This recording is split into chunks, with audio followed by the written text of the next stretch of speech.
ग्रामीण भागात बैलगाडा शर्यतीची भली मोठी क्रेज आहे। आता बैलगाडा शर्यत म्हटलं की भलं मोठं मैदान आलं, लोकांची गर्दी, दर्दी प्रेक्षक आणि ही भली मोठी मैदानं गाजवणारी बैलं आली। बैलं कुठं पाहावी तर ती शर्यतीच्या मैदानात। वेगवेगळ्या रंगाची, त्यातल्या त्यात पांढरी शुभ्र, शरीराने भरलेली, दष्टपुष्ट आणि हरणासारखी वेगाने पळणारी। ह्या बैलांना शर्यतीत मोठी मागणी। प्रत्येक मालकाला मैदान मारणारी बैलं आपल्या दावणीला असावीत असं वाटत असतं। त्यामुळे बैलांचे मोठे मोठे व्यवहार होत असतात। अशाच व्यवहारातून बैलगाडा क्षेत्राला काळीमा फासणारी घटना निंबूत या ठिकाणी घडली। बैलगाडा क्षेत्रातील प्रसिद्ध मालक रणजित निंबाळकर व गौतम काकडे यांच्यामध्ये एका बैलाचा व्यवहार झाला। आपल्या बैलाचे पैसे घेण्यासाठी रणजित निंबाळकर हे गौतम काकडे यांच्या निंबूत येथील निवासस्थानी गेले असता त्यांच्यात वाद झाला। या वादाचे रूपांतर आधी बाचाबाचीत व नंतर गोळीबारात झाले। असं काय घडलं काकडे यांच्या निवासस्थानी? गोळीबारपर्यंत जाण्याची वेळ का आली? नक्की काय वाद झाला दोघांमध्ये?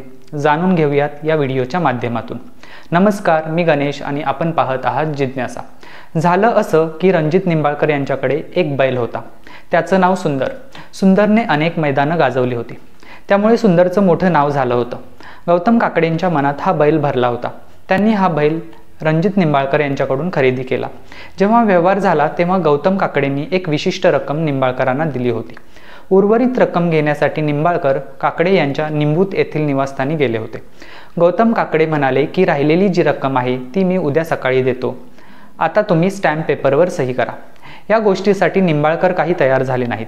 ते म्हणाले, तुम्ही माझे पैसे पूर्ण करा, मी लगेच सही करतो। तसं जमत नसेल तर इसाराची रक्कम मी परत करतो व माझा बैल घेऊन जातो।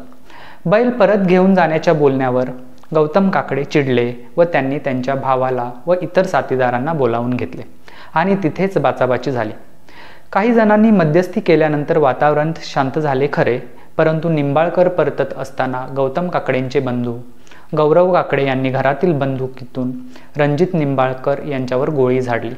ती गोळी निंबाळकरांच्या डोक्यात लागल्याचे समजते। त्यांना तातडीने पुणे येथील रुग्णालयात उपचारासाठी नेण्यात आले, परंतु उपचारादरम्यान त्यांचा मृत्यू झाला। सदरच्या बंदुकीचा परवाना गौतम काकडे यांच्या वडिलांच्या म्हणजेच शहाजी काकडे यांच्या नावावर असल्याने पोलिसांनी शहाजी काकडेंसह गौरव काकडे यांना अटक केली आहे आणि त्यांच्यावर विविध कलमांतर्गत गुन्हे दाखल करण्यात आले आहेत।